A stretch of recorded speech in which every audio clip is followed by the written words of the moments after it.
Are you running on blind defense mechanisms that are making your life way harder than it's supposed to be?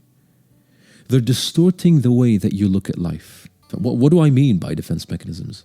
These defense mechanisms are essentially employed by your brain, by your mind, in order to protect you from harsh truths or painful truths. So it kind of produces a defense mechanism in the name so that it distorts the way that you look at reality so that you don't experience pain. And what if I told you, if you know some of these defense mechanisms, you will see more patterns in your behavior so that you can fix it or at least understand it. You can understand your emotional triggers and you can improve your relationships with everyone you care about. Wouldn't that be amazing? So let me just give you some of these defense mechanisms, the most, at least 8 or 9 most popular ones. And you can skip through, it's by chapter, so you can skip to the one that you want to see. The first one I want to talk about is called displacement. Displacement is when, let's say for example, you were at work and you're an employee and you have your boss and your boss screams at you, he tells you something very, very harsh and you're very sad now. So what do? You take these feelings and you go throw them on an easier target. Like, for example, your partner or your family member, like your brother or your mother or whatever. When you do that because you cannot address the real problem, which is your boss. Your boss is much more powerful than you are, so it's very difficult. You can address it, but it's much more difficult to actually, confront him rather than confronting someone like your brother who will forgive you if you get into a fight with him, right? It's basically taking out your frustration on someone else because you can't face the real problem. Because sometimes it's very hard to face your boss in terms of, you shouldn't have said that to me, it's a bit difficult. At least don't lash out at the people you care about or someone else who's completely innocent, right? Because they are a safer target, okay? At least recognize that.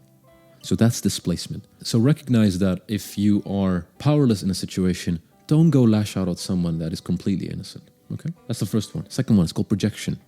Projection I spoke about in my previous video. Projection is when I have, for example, I'm impulsive. Okay, I see impulsiveness in everyone except myself.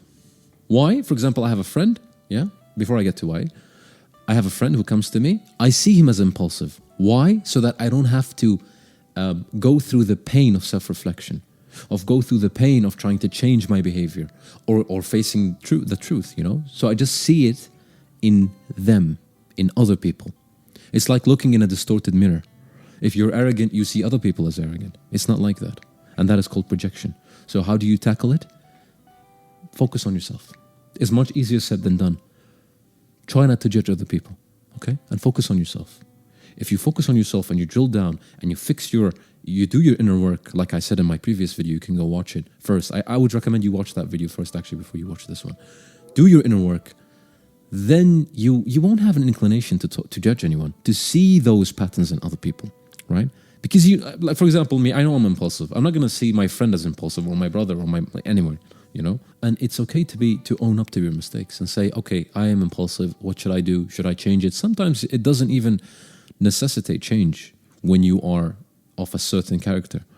Fine, sometimes if you're impulsive, maybe I want to change a bit here and there, but you don't have to undergo a drastic change. But at least recognize that you are impulsive, okay? Third one is called rationalization. It's basically when you give a really, really good excuse when something wrong happens, and you believe that excuse. It's not like you're lying to yourself. No, you genuinely believe that excuse. That is called rationalization. For example, if you failed the test, you would say, I only failed by 2 marks. Or the sky was a bit tilted today, or I don't know, some random thing. And you believe it. Or sometimes it can actually be a pretty, decent explanation of why you didn't achieve what you wanted to achieve. However, you should still recognize that it's rationalization. And you shouldn't lie to yourself, okay? And how you do that? Again, embrace accountability. See, you're seeing a pattern right now, which is if you embrace accountability, if you focus on yourself, all of these problems, they start to self-resolve. And if you made a mistake, that's fine. Learn from it. Move on. The fourth one is called repression. Repression is when you have emotions. Let's say you went through a breakup. You went through a very hard breakup, but you don't want to talk about it. Not with other people, with yourself. So you don't want to talk about it. You want to forget it. Time will heal. I don't like that term because it's not true. Time will make you, see things a bit differently, but it won't heal you. It won't. Because you didn't open that wound. That wound is still there. But you think that it healed. But other experiences have blocked it. Meaning, if you have... I'm digressing a bit. If you have a trauma and other things come on top of it and cover it, if you have certain conditions that align perfectly and they strike that wound, it will come out as new because you didn't fix it.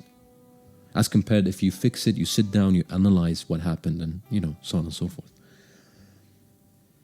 Repression is when you ignore your feelings. It's when you ignore your suffering inside. You play it out as nothing has happened. You don't care about it too much. And you say it will self-resolve on its own. It won't. You have to address it. Why am I feeling this way? It's okay to feel extremes of emotion. That's normal.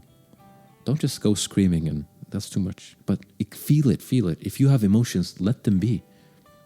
Let them be, man. Because they will manifest. If you don't... Think of emotion as energy. If you have... Is energy... Can you destroy energy? You can never destroy energy. Emotions is the same. You can never not have emotions. So let's say you have... you're repressing sadness. That sadness will be repressed until at a certain point it will explode into anger. And then from anger you will have regret. And then from regret you will have... Cycle continues.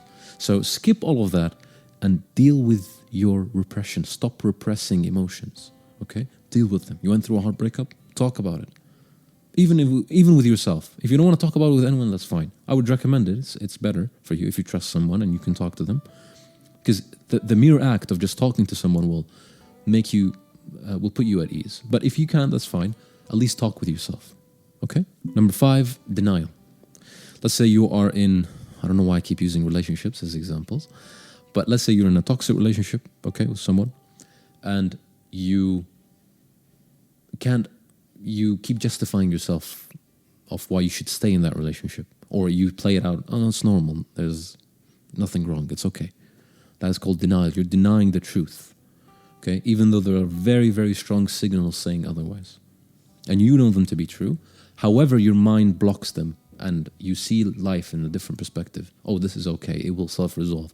Oh, I will, this is just a fighting phase or something like that. So what I would say you should do is ask yourself, why am I refusing to see the truth? Why? Why is it so hard for me to end this relationship, for example, or to do something like this? Like, why is it so hard for me to accept the truth? Ask yourself, dig down, find the reason. If you can't, it's fine, but at least recognize that you are denying that this is a toxic relationship. For example, find the evidence. Look for evidence, concrete evidence that will correct your denial. Okay? 6, regression. Okay? Not repression, regression. Regression is, let's say you have been very healthy. You've been going to the gym, you stopped smoking, you're working really hard, you're doing amazing things. And then something happens in your life and suddenly you stop everything. You don't go to the gym anymore, you start smoking again. That is called regression. Okay? As soon as you face an obstacle or a challenge, everything that you worked hard for, you go back to your old ways. Why? Because when you go to the gym, when you stop smoking, this is a new phase for you. Okay? We like to be in our comfort zones. This is not your comfort zone. So what do you do? As soon as you face an obstacle, you go back to your old ways. So it's basically about seeking old behavior because it's comforting. You're used to it. It's familiar. Okay?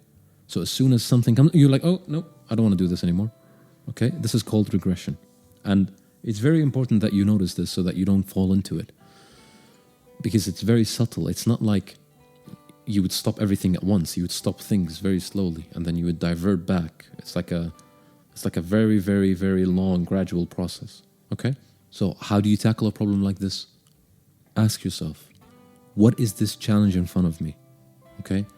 and remind yourself of how much progress you're making. Remind yourself of how happy I'm feeling now. Do I really want to go back to that? And then building the momentum again, which is already a horrible thing if you lost it.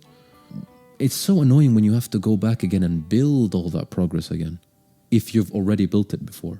So try to stop the problem from causing you further distress in all your aspects of your life. Okay?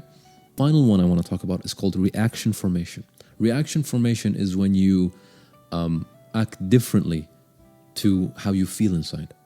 So it's like a contrasting inner and outer response. So let's say you act extremely nice to someone who you don't like at all.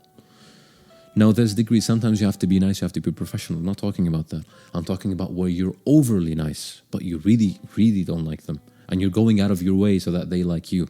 That is called reaction formation. So I think this one is pretty straightforward. You can try to practice authenticity within yourself.